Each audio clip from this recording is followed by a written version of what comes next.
Hi, everybody. Casey Clark, CEO and co-founder of Cultivate Advisors. And I've got the amazing Tina Moser here with us. Tina, can you introduce yourself here a little bit?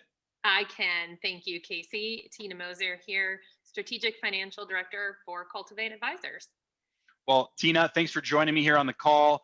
For those that don't know about what Cultivate Advisors is, we're a small business community with hundreds of businesses that are growing at a rapid pace.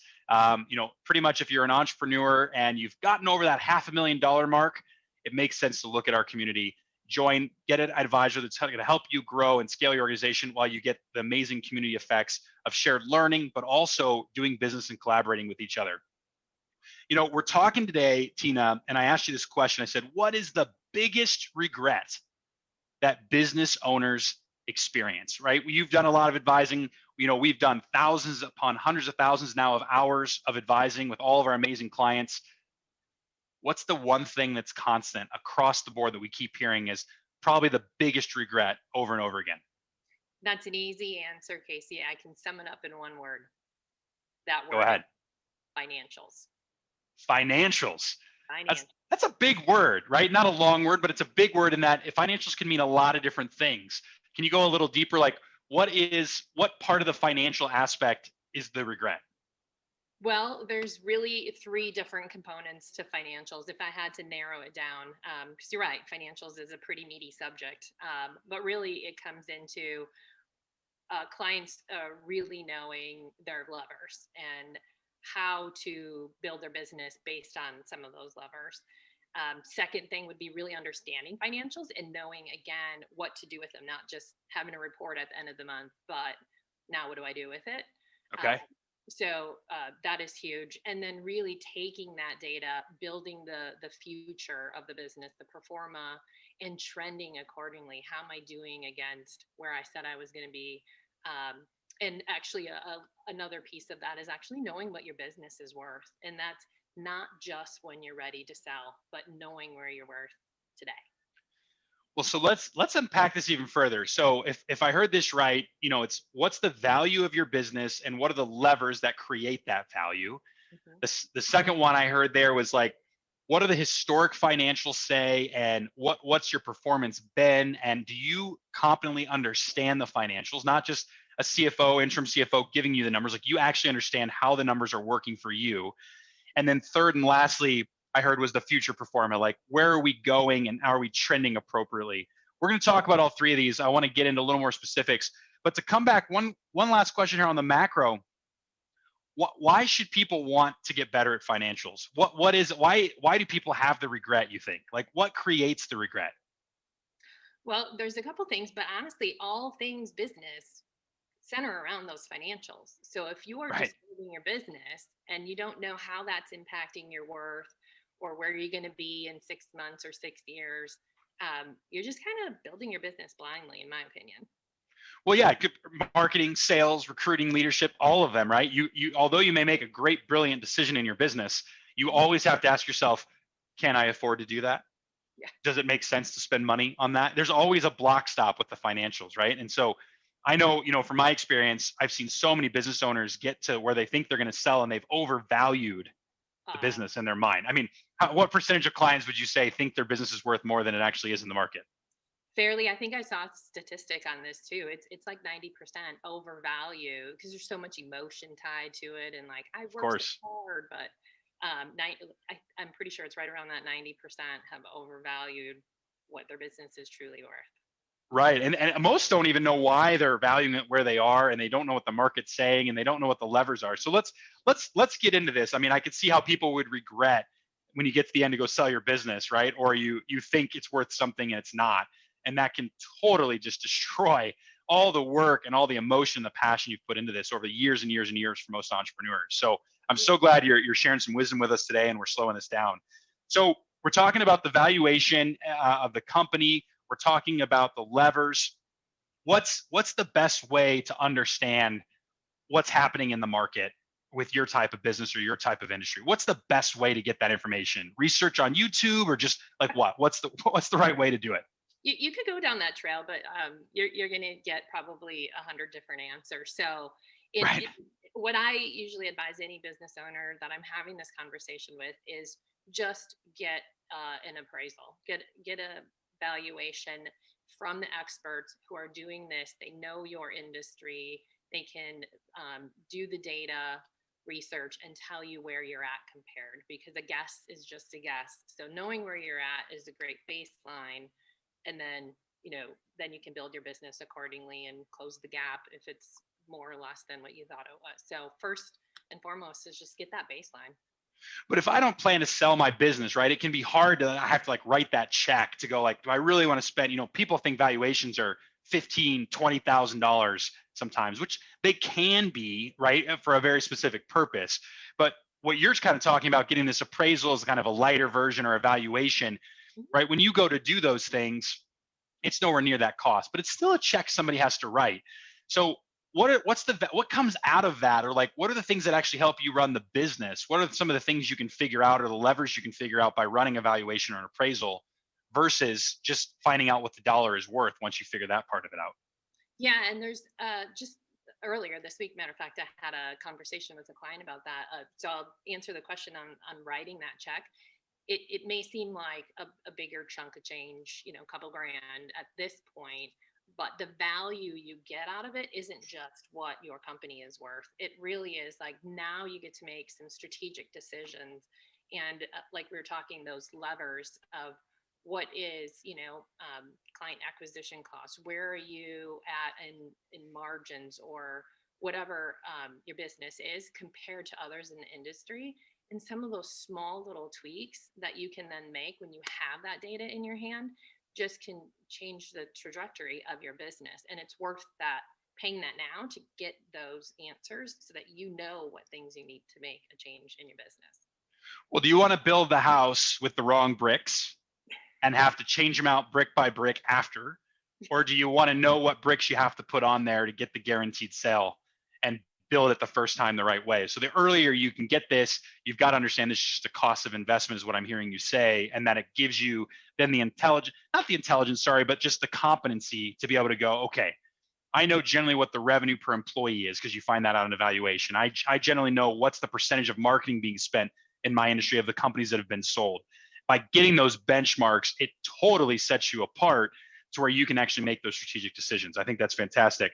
The second one you brought up was the historical financials, or like the competency, like know your financials is what I was hearing you say.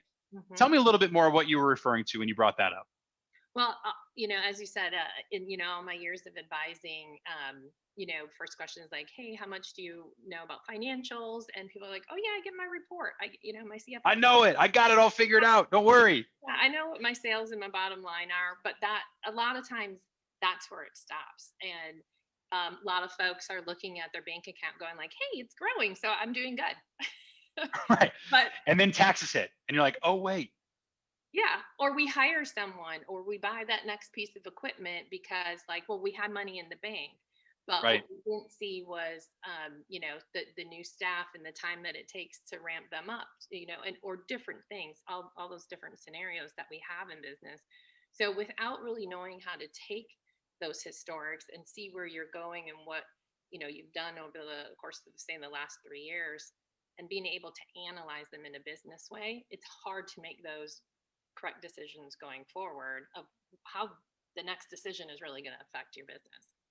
That makes total sense. I mean, and look, we know, Tina, you know this just as well as I do. A lot of the clients and the business owners that come to partner with us, they treat their advisor, us, similar to like a interim CFO. Like we're there to help guide that process. So there is a reality that it's okay to get help on this, but there is value. What I'm hearing you say is there's value that they also need to understand it, right? And I think you're right. I mean, how many times, like you said, hey, I get my reports, and then you go, hey, look at this profit and loss statement though. Do you see the glaring issue? No. It's like, okay, you don't actually know what you're reading into. You don't know what percentages to go run. And again, that all relates even back to, are those percentages hitting the levers and the different elements you've identified in the valuations based on what's going on with your industry? Yep. Which is just, usually they have one or the other, but they're not doing both. And so when you do both, it really takes off. And I've always said this for years. I had an experience, Tina, where my first franchise, I worked so hard, I made no money, because all I cared about was revenue growth. I didn't think about profit. I just drove and drove and drove. Like if it made sense and it was easy, I did it because I just wanted to create this story. And I had a hard, rude awakening after my first year of running a franchise where I went, wow. Second year, I became extremely profitable. And all I did was just invest 2 hours a week into financials. I just blocked it off my account. It was a bigger priority than anything else. And I think that's where people have the regret is I wish I would have slowed down and understood my financials, which is what I think is so important. You've been pretty busy working on this, right? You've been pretty busy kind of getting into the right space to teach this. Can you tell everybody what you've been up to and what's coming up? I don't want to steal your thunder here of the big announcement. Yes. So there was a few days in Chicago in a different kind of lockdown of just standing in front of very hot filming equipment for a few days. um, you never know how hard it is to just stand in one space for 8 to 10 hours. Multiple days, yeah, and just Multiple days of just look at a camera. standing there like this. Yes. So that was just last month, actually. We're filming a whole series on understanding your financials. So for anyone who even doesn't have a clue to just want to brush up on some different techniques, the whole gamut should be coming out like third quarter. Awesome. So early third quarter, our clients and community members can look forward to getting access to that really in-depth financial training series videos where they can get certified on how do the financials work and they can really increase that competency. So it sounds like the third one here though is the future performa, right? And it's like, how does the future work and how do you drive the trends? Why is that so important? Why is that one of the three kind of breakdowns you provided here of what, helps people overcome that regret of not knowing their financials? Yeah, again on that theme of regret or things that we see pretty common is like there are business owners who build a forecast, usually somewhere in November, December, and then it's set, and then they just are like looking at it and going like, I'm either good or I'm not, or I had a good month or I didn't. Sure.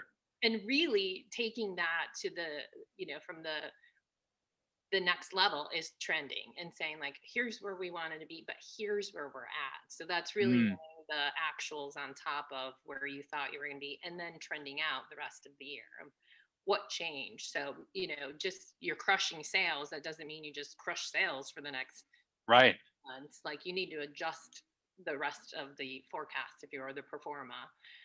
So that is so helpful for a business owner to not only know where they're going, but again, some of those levers and those tweaks that just tiny little changes make a huge difference to the bottom line and all the numbers. Makes a ton of sense. And I'm starting to understand why you picked the three that you did. Like you got to understand the value of your company first. You got to understand the levers within by getting that appraisal or evaluation, which I know, at Cultivate, we offer that service. So any of our clients listening in or community members or thinking about becoming a community member, you can get that valuation. Then you've got to have a really good understanding, much higher level than you think you need to, of understanding the financials. I know it's not exciting, but you need to learn it and invest into it. Because if you don't have the right historics, you don't have the right data then create your future performa is kind of what I'm starting to put together. Yep.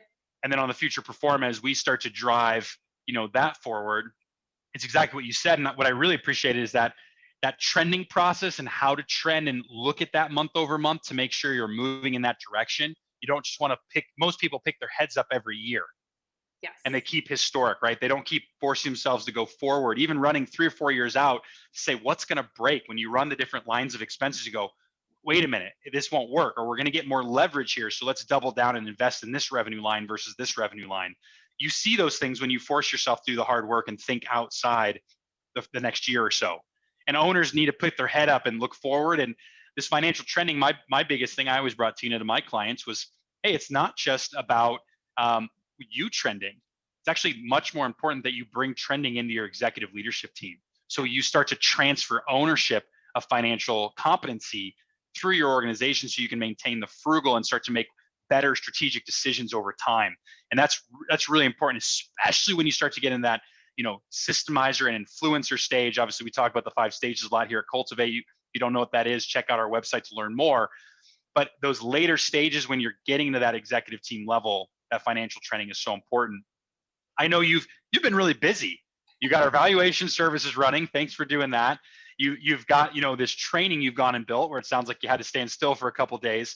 You've also been working on this partnership, right? And are you ready to announce?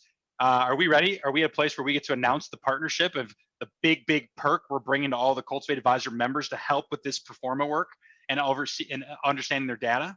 Yes, I don't know if I could even articulate my excitement that I've had Okay. of really working through this and finding that partner that just is going to make our lives as advisors easier, and our clients so much more in tune with our financials in a very easy manner. So we've partnered with Life Plan to, it's a wonderful platform that helps with many things, but really I'm most excited about building those forecasts and trending, and it's connected to your um, to the business owners, QuickBooks or Zero, and so all that trending and the data pulling, and it is all pretty much happening overnight, and just seamlessly. So it'll make things a lot easier for someone who doesn't understand financials to be able to Yeah. see where they're at and do all that trending. So that is ready to roll out to our clients. Well, and it's free, right? Like all of our community members get free access. We're writing the check. We've made this really great strategic relationship with Live Plan. Tina, thanks for all the work you're doing to help with financials. And I think you said exactly right. What most of these business owners, what they regret, that's the time of when they've built the business, or they can't figure out how to build the business, or they go to sell the business, or they sold the business, and they're always asking what if. The regret is, why didn't I go further in my financial competency about the business, about my own skills at looking at financials, or my ability to, project the future and create the future growth with financial decisions within my business? I think you laid it out on a silver platter. So if you are listening to this and you're a client, jump in, go learn more about our valuations and appraisal services. That's under the perks page of our portal. If you are, curious about some training or want to gather team members for you in training on financials, starting in July in Q3, you're going to be able to log in inside of our coursework. You know where that's at, and you're going to be able to see those financials. And lastly, if you are looking for that performa, talk to your advisor, reach out. They'll get you on Live Plan and allow you to start to take advantage of that perk. We're so excited about these 3 announcements. Tina, you're doing a great job. Thank you for all your hard work. And lastly, if you're watching this and you're not a community member, what are you doing? Jump in, have a conversation with us. We'll give you a couple free hours of advising. Let's look at your financials, break it down. And if we can help, we'll be the first to tell you. And if we can't, we're also going to tell you. But we'd love to meet you and see if it made sense to introduce you, to the Cultivate community member world. But we'll leave that for another day. Thanks everybody for watching. And Tina, thanks for the time to share your wisdom around financials. No problem. Thank you. Bye, everybody.